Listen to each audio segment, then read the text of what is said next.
Ini merupakan air laut yang sudah difermentasi, dan kira-kira bisa nggak sih air laut yang sudah difermentasi ini kita gunakan sebagai pupuk untuk tanaman di kebun?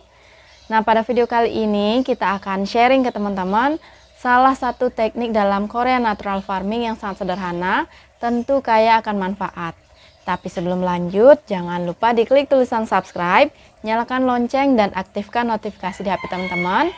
Serta jika video ini sangat-sangat bermanfaat, silahkan di-share sebanyak-banyaknya agar semakin banyak lagi yang mulai menanam, walaupun di lahan yang sempit, dengan menggunakan berbagai macam metode.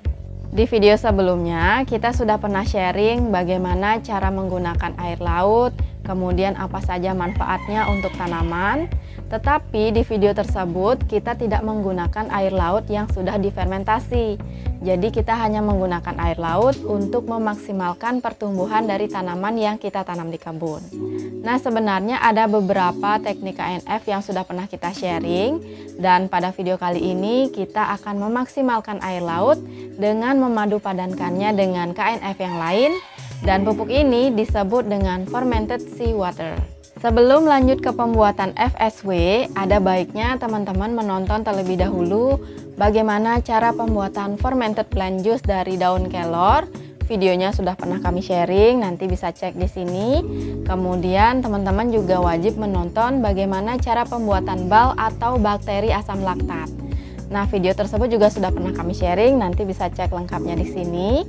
Kenapa kami menyarankan teman-teman untuk menonton dua video tersebut? Karena di dalam pembuatan FSW atau fermented seawater, sekarang kita akan menggunakan dua bahan tersebut. Pada pembuatan FSW kali ini, kita tidak menggunakan air laut yang diambil langsung dari laut ya, karena tentu tidak semua teman-teman bisa menjangkau air laut. Jadi sekarang kita akan memberikan solusi dengan menggunakan garam krosok. Nah, kalau teman-teman tahu, garam krosok ini memiliki sangat banyak sekali manfaat. Berbeda halnya dengan garam dapur, garam krosok ini masih minim pengolahan, jadi relatif aman digunakan untuk tanaman di kebun. Beberapa manfaat dari garam krosok itu antara lain menjaga pH tanah, kemudian sebagai antibakteri, dan tentu garam krosok mengandung mineral-mineral yang dibutuhkan oleh tanaman. Walaupun memiliki manfaat yang sangat banyak untuk tanaman, kita juga tetap harus memperhatikan bagaimana cara menggunakan garam krosok ini agar dapat bermanfaat untuk tanaman. Kami juga sudah pernah sharing bagaimana cara memanfaatkan garam krosok untuk tanaman. Nanti videonya bisa langsung cek di sini. Sekarang kita lanjutkan ke proses pembuatan FSW ya. Yang teman-teman harus siapkan tentu adalah wadah kaca. Kemudian, jika teman-teman menggunakan air laut, teman-teman bisa menggunakan perbandingan 1:30 dengan air. Namun, karena pada video kali ini kita menggunakan garam krosok, jadi garam krosok yang digunakan itu sebanyak 1 gram per liter air.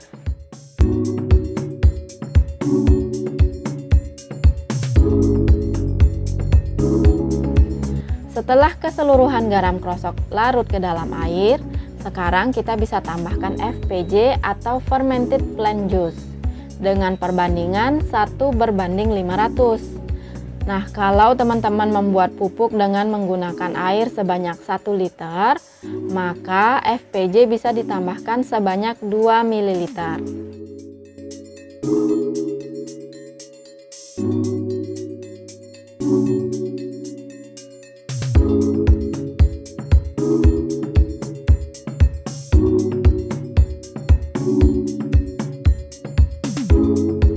Selanjutnya, barulah kita menambahkan bal atau bakteri asam laktat dengan perbandingan 1:200.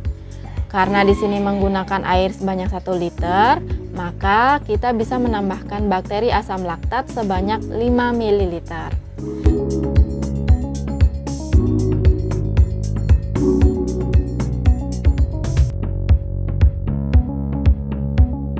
Kemudian keseluruhan campuran itu bisa kita fermentasi selama kurang lebih 1 hingga 3 hari. Nah, larutan ini kita akan tutup menggunakan tisu sebanyak 3 lembar.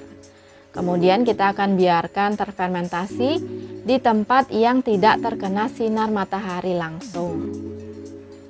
Air laut yang difermentasi menyediakan energi yang berlimpah untuk tanaman, sehingga tanaman bisa memproteksi dirinya dari serangan virus dan penyakit. Jika teman-teman tahu, dengan menambahkan FPJ, maka air laut yang difermentasi itu semakin kaya akan unsur-unsur yang diperlukan ketika fase vegetatif.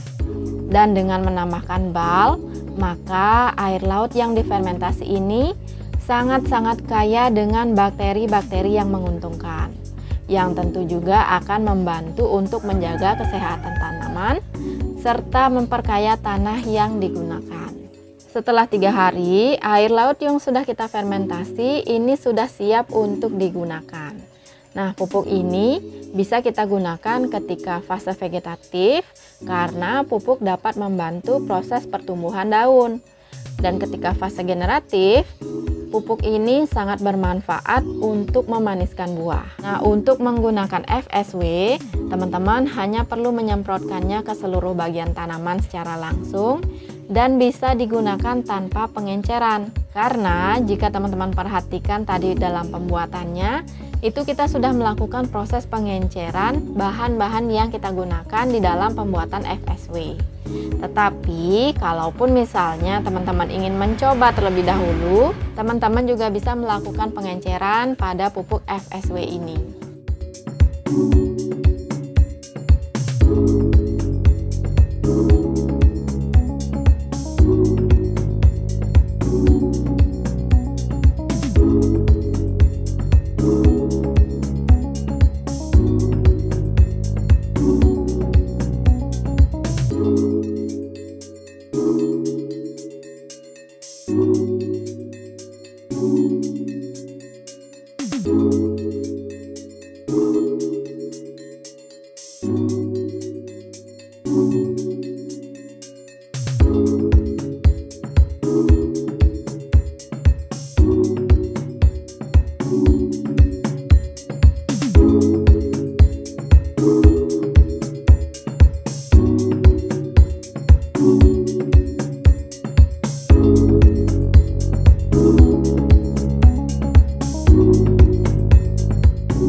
Menarik ya teman-teman, apa itu FSW, kemudian bagaimana cara menggunakannya, dan apa saja manfaatnya untuk tanaman.